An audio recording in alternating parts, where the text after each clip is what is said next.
सगळ्यांना नमस्कार आणि सगळ्यांना खरंच गुड मॉर्निंग पण आणि सुप्रभात पण. त्याचबरोबर मी सकाळी उठल्यानंतर मस्त बाहेरचा व्ह्यूचा व्हिडिओ काढला आणि मस्त पाणी पीत बसले, कारण की गरम पाणी मस्त थंडीच्या दिवसात प्यायला तर बरं वाटतं आणि कंटिन्यू रोजच प्यायला पाहिजे, कारण की आपलं शरीर व्यवस्थित फिट राहतं, आपलं डायजेशन जे असतं ते व्यवस्थित होतं. आणि त्याचबरोबर मी लाईट लावलेली नाही आहे, कारण की सगळे उठतील त्याच्यामुळे, आणि मी पाणी पीत बसले बाहेरच. आणि त्याचबरोबर रिचा तर उठलीच, आणि रिचा उठल्यानंतर रिचाला म्हटलं चल आपण बाहेर जाऊया फिरायला. आणि किती 5:30 वाजले तेव्हा उठलो होतो आम्ही, आणि 5:45ला आम्ही बाहेर निघालो. तर रिचा येतच होती. आणि त्याचबरोबर हे मातोश्रीचं एरिया, आणि मातोश्रीमध्ये जुन्या मातोश्रीमध्ये मी राहते.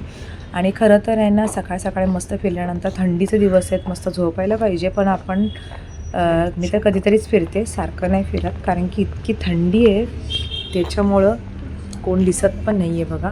कारण की मस्त शांत आणि मस्त रस्ता मोकळा, आणि आम्ही येता येता हा मस्त गुबगुबीत कुत्र्याचं बच्चू होतं, पळा लागली तर इतकं छान वाटलं ना. यांच्यासून ती खेळत होती रिचा, रिचाच्या पाठी ती पळत होतं तिच्या पाठी. मग रिचा म्हणत होती की नाही मम्मी इथं राहायला पाहिजे, कारण की त्याची आई आपल्याला बघेल तर आपल्या पाठी लागेल वगैरे, आपल्याला चावेल वगैरे, म्हणून आहे ना.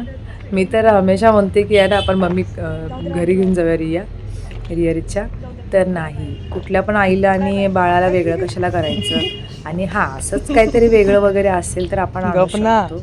तरी पण मी तरी एक जुलीला आहे ती, म्हणजे त्या आईचे बच्चू देणारच होते सगळीकडे, त्याच्यामुळे मी पण एक जुली आमची जी आहे तिला आणलेलंच आहे घरी. आणि खरं तर हा गावदेवीचा एरिया आहे, 4 रस्ते आहेत तिथे, आणि ह्या गावदेवीचा रोड म्हणून ओळखलं जातं. गावदेवीचं मंदिरही ओपन केलेलं आहे लवकरच्या लवकरच. आणि आमची गाडी दारातच उभी आहेत, दोन्ही गाडी मातोश्रीमध्ये, जुनी गाडी पण आणि नवीन गाडी पण.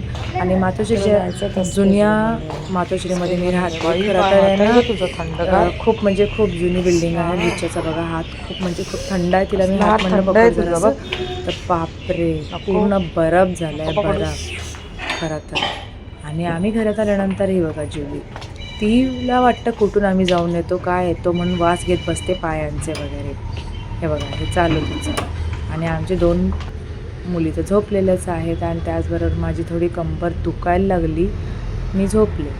मग झोपल्यानंतर थोड्या वेळाने मेसेज वगैरे आलेले होते अंगणवाडीच्या, आणि जी KYC आहे ती करायची होती, त्यामुळे KYCचे फॉर्म ऑनलाईन भरायचे होते, आणि तेच मी भरत बसली होती. कारण की आता जी KYC आहे ती एक फॉर्मॅट वेगळा आलेला आहे, कारण की पहिला जो होता फक्त KYC करायची होती सगळ्या लोकांची, ज्या स्त्रियांनी भरलेल्या आहेत त्यांची. आणि आता जो एक फॉर्मॅट होता की ज्यांचे वडील पण नाही आहे, ज्यांचे पती पण नाही आहेत, त्यांच्यासाठी ही KYC आता जी आहे ती फक्त 30 तारखेपर्यंत होती. आणि त्यामुळे सगळेजण ज्या एरियातले आहेत, माझ्या अंगणवाडीच्या आहेत, माझ्या मातोश्रीच्या आहेत, ते लोक मला सगळे फॉर्म्स वगैरे आणून देत होते. आणि त्याचबरोबर फॉर्म वगैरे आणून दिल्यानंतर मी भरली. आणि रियाला तर घरसोप ऑर्डर करायचा होता, त्याच्यामुळे ते करत बसले. आणि छकुलीने मस्त खिचडी बनवलेली होती, आणि जुलीची मस्ती चालूच असते. आणि कारण की ही बघा जुली, आणि जुलीला पण इतकं थंडी वाजतं ना, ती सोफा असो आम्ही जिथे बसू तिथेच येऊन बसते,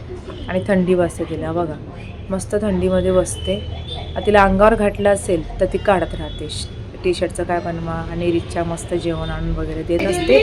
आणि त्याचबरोबर ह्या जुलीला संख्या मस्ती हमेशा कंटिन्यू असंच तिला ना, आम्ही अचानक इकडे तिकडे तोंड करून बोलवतो, आणि तिला वाटतं मस्ती करते, ती पण मस्तीमध्येच असते.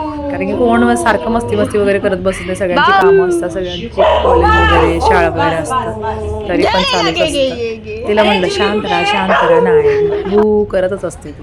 आणि त्याचबरोबर खरं तर मला मशीनवर बसल्यानंतर एक कॉल आला. कॉल उचलता मी आपला मशीनमध्ये बोट घातला समजा, कारण की कधी पण एक काम करत असं तर एकच काम करावं, आणि मला काम मल्टी करायची सवय आहे, त्यामुळे मस्त माझं वाट लागलेली आहे.